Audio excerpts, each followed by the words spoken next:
Today we have another collaboration between friends over at the Brushed Micro Facebook group.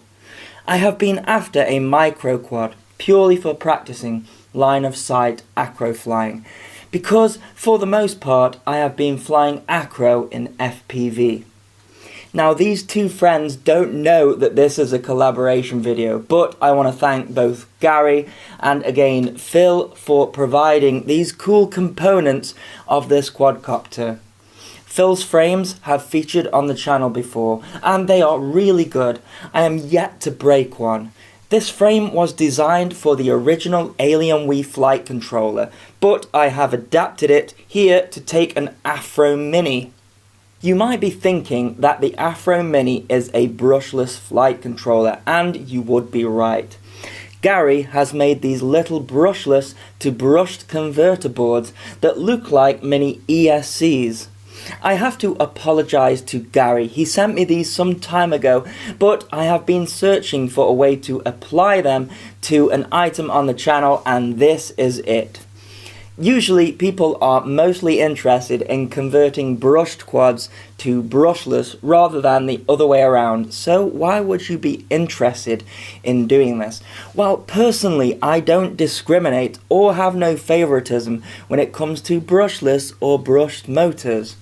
The hobby needs both, and at the moment there is no FrSky compatible brushed flight controllers. I think that will change very soon, but this flight controller accepts a FrSky receiver.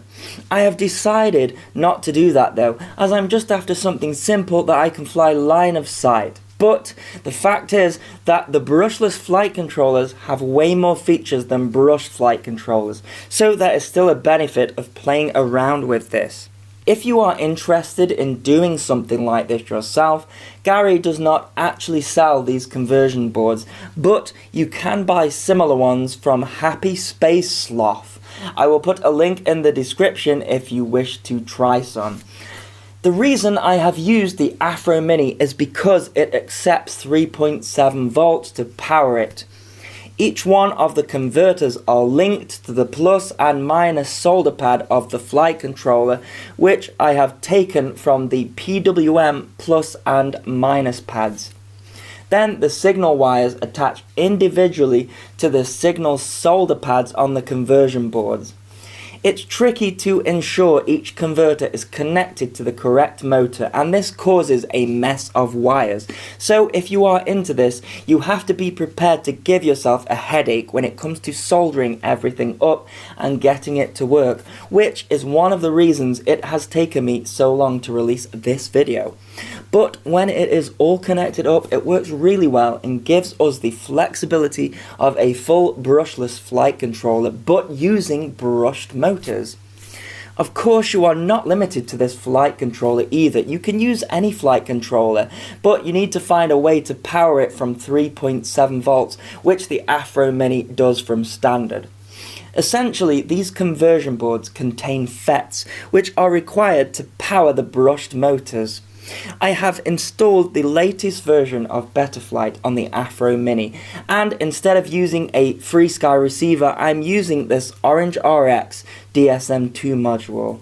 So yes, I understand that basically this setup is the same as a Sky board, but I want to show that it is possible to take a brushless flight controller and convert it to be used with a micro quad.